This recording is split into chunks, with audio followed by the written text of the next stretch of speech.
क्या कोई ऐसी स्ट्रेटजी है अपने पास जो कि वेल्थ मैक्सिमाइजर हो, जहां पे हम पैसे लगाए तो रिटर्न की प्रोबेबिलिटी बहुत ज्यादा हो जाए और हम लॉस से बचें और साथ ही साथ एक बड़े रिटर्न्स जनरेट करें? हाँ, बट ये सब करने के लिए तो एक बहुत कॉम्प्लिकेटेड स्ट्रेटजी की नीड होती होगी, जिस तरीके से बड़े इन्वेस्टर करते हैं। यहीं पे आप गलत हो। जिस तरीके से इन्फ्लुएंसर एंड जो भी यहाँ पे दिखाया जाता है कि पैसा बनाना बहुत ज्यादा मुश्किल है एंड वो आपको पैसा बनाना सिखा देंगे, बट ऐसा कुछ नहीं है। This is a very simple strategy जो कि हम डिस्कस करने वाले हैं कि किस तरीके से आप इन्वेस्ट करें। मतलब ये शेयर बाइंग स्ट्रेटजी है जहां पे आप इन्वेस्ट करके एक बड़ा पैसा बना सकते। This is a breakout strategy based on technical analysis और यहाँ कोई इंडिकेटर नहीं एंड कुछ भी कॉम्प्लिकेटेड सा नहीं है जो कि आपको समझना है। Let's go to our screen and understand. तो भैया आ चुके हैं हम अपनी स्क्रीन पे और ये सामने है हमारे पास विप्रो का एक दिन का चार्ट। स्ट्रेटजी को बताने से पहले 2-3 चीजें मैं क्लियर करना चाहता हूं। पहला ये चीज कि ऐसा नहीं है कि सिर्फ यही स्ट्रेटजी हर जगह आपको अप्लाई होगी, लेकिन यहां पे जो कंडीशन बताया जा रहा है वो कंडीशन लगा के आप किसी भी शेयर्स जो अगर आप बाई करने का सोच रहे हो उस पर आप लगा सकते हो, कहीं से भी लगा सकते हो। इसके अलावा 1-2 चीज मैं आपको क्लियर कर देना चाहता हूं कि इसमें आपको मेहनत ज्यादा करनी पड़ेगी स्टॉक्स ढूंढने के लिए, स्टॉक्स निकालने के लिए। स्ट्रेटजी का एप्लीकेशन बहुत ही ज्यादा सिंपल है एंड प्रोबेबिलिटी इसका बहुत ज्यादा हाई है। तो यहां पे हमारा विप्रो का एक दिन का चार्ट है, तो इसको सबसे पहले हम करेंगे वीकली पे। पहले हम एग्जांपल के साथ समझते हैं, फिर मैं इसका कंडीशंस बताता हूं। तो this is the weekly chart of Wipro.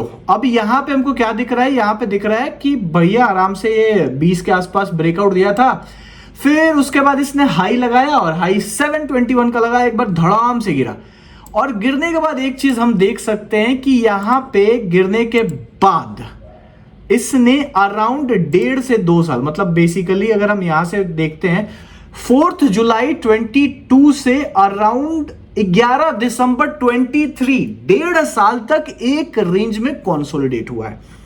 तो 1.5 साल का कंसोलिडेशन वीकली टाइम फ्रेम पे एंड उसके बाद अपने अर्निंग से पहले, वैसे मैं अर्निंग के बारे में मतलब ऐसे बात नहीं करने वाला, बट अर्निंग के पहले इसने ब्रेकआउट दिया 450 के आसपास, इसने ब्रेकआउट दिया, इस रेंज से बाहर निकला और ब्रेकआउट देने के बाद अभी ये ट्रेड कर रहा है 498 पे। तो बेसिकली हम क्या देख रहे हैं कि वीकली टाइम फ्रेम पे एक कंसोलिडेशन का ब्रेकआउट हो रहा है एंड उसके बाद ये भाग रहा है। तो यहां पे अभी मेरा टारगेट क्या बोलता है? तो मेरा फर्स्ट टारगेट बोलता है कि ये 544 या 520 के लेवल तक जा सकता है आने वाले टाइम में। किस तरीके से देखा?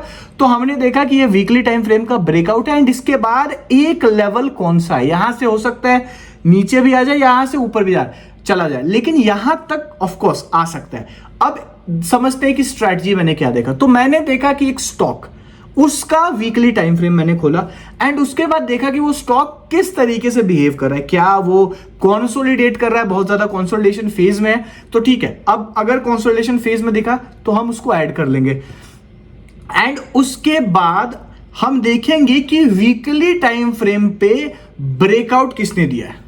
वीकली टाइम फ्रेम पे अगर कंसोलिडेशन के बाद ब्रेकआउट हो रहा है एंड उसके बाद, बिकॉज ऑफ कोर्स ऐसा नहीं कि सेटअप फेल नहीं होगा, ब्रेकआउट दिया तो उसके बाद जो हमारा टारगेट बनेगा that is the next stop जहां पे वो रुका है। क्योंकि अगर एक चीज अगर आपको समझना यहां पे जरूरी है कि वीकली टाइम फ्रेम पे जो टेक्निकल एनालिसिस होती है वो बहुत ही तगड़े तरीके से काम करती है।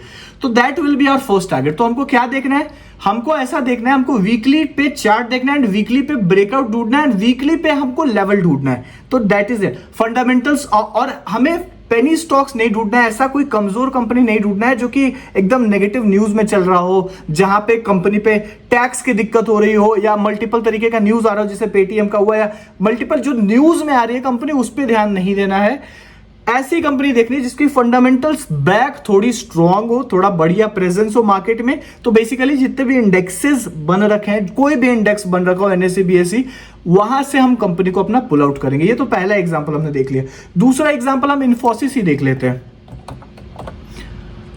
इन्फोसिस हम देख लेते हैं। तो ये रहा इन्फोसिस का stock, let it open. Okay, तो यहां पे भी हम देख सकते हैं कि यहां पे भी इसने आराम से आपको वीकली टाइम फ्रेम पे कब से ये कर रहा है, 18 अप्रैल 22 के बाद यहां पे ब्रेकआउट देखने को मिला है। और ब्रेकआउट के बाद भी ये दूसरा जो लेवल है इस लेवल में जाके पहुंच चुका है। तो ऑफ कोर्स जिस तरीके से इन अ लॉन्ग रन अगर ये 1600 के आसपास वीकली टाइम फ्रेम पे क्लोजिंग नहीं देता है तो बेसिकली यहां पे हमको एक आने वाले टर्म में हमको यहां पे एक मूवमेंट देखने को मिलेगा जहां पे हम 1900 के आसपास तक का प्रॉफिट यहां पे बुक कर सकते हैं। And Infosys is a good company, इसका ऐसा नहीं है कि this is something which is a penny stock और समथिंग लाइक दैट।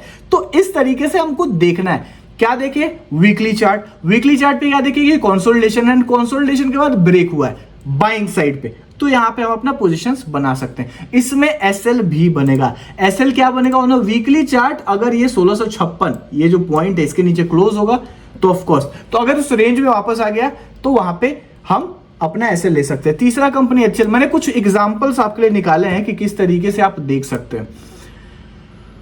तो तीसरा, अब HCL देखो, HCL का क्या हुआ? HCL ने अपने ऑल टाइम हाई को ब्रेक कर दिया। ये इसका ऑल टाइम हाई था, अगर पहले भी अब मैं जाके देखूं तो इतना हाई नहीं पहुंचा है। ये अपना ऑल टाइम हाई पे बनाया था सितंबर 2021 में, डबल टॉप बनाया, ब्रेकआउट दिया एंड वापस से अब यहां पे ऑल टाइम हाई बना के यहां पे सस्टेन कर गया। तो this is a buying point. अब यहां पे लोगों का सवाल आएगा कि भैया अब तो ऑल टाइम हाई गया, अब और कितना ऊपर जाएगा? तो बेसिकली जब अगर ये स्टॉक यहां से ऊपर जाएगा ना, तो जैसा यहां पे हमको लुक आ रहा है वैसा ही लुक हमको कुछ यहां पे देखने को मिल सकता है, और ऐसा लगेगा कि ये स्टॉक तो एक पुराने टाइम में इतने पे ट्रेड कर रहा था। तो इसी तरीके से ऑल टाइम ब्रेकआउट, जिस तरीके से कंसोलिडेशन में ब्रेक हुआ, वो भी यहां पे हम कर सकते हैं। अब यहां पे हम एसएल कैसे लगा सकते थे? मान लीजिए कि हम इन्वेस्ट कर रहे हैं और मेरे को ऐसा चाहिए कि एक एसएल अगर लगाना है, तो बेसिकली यही लाइन ड्रॉ कर लिया, और अगर इसके अंदर क्लोज होता है तो of course we will close the position. चौथा स्टॉक, मैंने एक ऐसा स्टॉक निकाला है जहां पे ये वर्क नहीं कर रहा है, एंड वर्क नहीं कर मतलब basically it is at the point but अभी वर्क नहीं कर रहा। अगर हम यहाँ पे कोल इंडिया का देखते हैं तो कोल इंडिया ने यहां पे ऑल टाइम हाई इसका 437 के आसपास का लगाया है, उसके बाद ये ड्रॉप होता आया है। तो यहां पे जो ब्रेकआउट मिलेगा ना, हम इस स्ट्रैटेजी से इस ब्रेकआउट को ट्रेड नहीं कर सकते। इस स्ट्रैटेजी से ब्रेकआउट को इसलिए ट्रेड नहीं कर सकते कि क्योंकि इसका अपर पॉइंट हमको दिख नहीं रहा है और ये स्ट्रेट अवे भागता चला जा रहा है। तो यहां पे थोड़ा सा हमको कंफ्यूजन हो सकता है। अगर ऐसा दिखे तो आप दूसरे एनालिसिस से इसको हो सकता है कि इसका P ratio and other analysis, जो इन्वेस्टमेंट एनालिसिस होता है, कोल की डिमांड, क्योंकि अभी गवर्नमेंट का ऐसा न्यूज आया कि 24 आवर्स इलेक्ट्रिसिटी सप्लाई करना है, बहुत सारे डिमांड्स, जिस तरीके से अभी नया प्लांट का कंस्ट्रक्शन भी है, तो वो सब एनालिसिस, जो फंडामेंटल एनालिसिस यहाँ पे इन्वेस्ट कर सकते हैं, जो टेक्निकल था वो यहाँ पे काम नहीं आएगा। वो कहां पे काम आएगा? तो वो भी काम आ सकता है, जैसे कि इसने ऑल टाइम हाई बनाया है और यहां पे ये टेस्ट कर रहा है, तो मान लीजिए कि वीकली टाइम फ्रेम पे अगर इसके ऊपर क्लोज हो गया तो यहां पे फिर से हमको एक बड़ा रन देखने को मिल सकता है। तो इस तरीके से हम स्टॉक्स को देखेंगे और हम स्टॉक्स को पिक करेंगे। तो बेसिकली यहां पे समराइज करने के लिए करना क्या है? हमको वीकली टाइम फ्रेम खोलना है एंड जितने भी इंडेक्स के स्ट्रॉन्ग स्टॉक्स हैं जिन पे न्यूज नहीं चल रहा है, जो कि नॉर्मल स्टॉक्स हैं, उनको हमको जाके देखना है एंड उसके बाद वहां से हमको स्टॉक्स पिक करने हैं कि कौन सा स्टॉक वीकली टाइम फ्रेम पे ब्रेकआउट देने को रेडी है।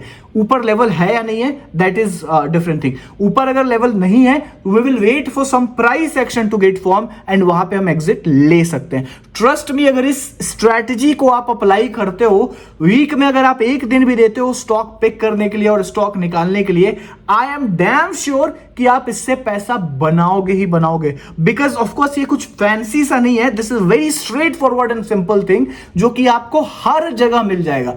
विप्रो का जब मैंने एंट्री लिया था, विप्रो वाज माय स्टॉक जिसमें कि मैंने एंट्री लिया था, वहां पे मैंने देखा कि अर्निंग आने से पहले उसका वो कैंडल ब्रेकआउट आया था। सुजलॉन में भी कुछ ऐसा ही देखने को मिला था, जो कि वीकली टाइम फ्रेम पे ब्रेकआउट दिया था, उसके बाद इतना बड़ा रन हमको देखने को मिला था।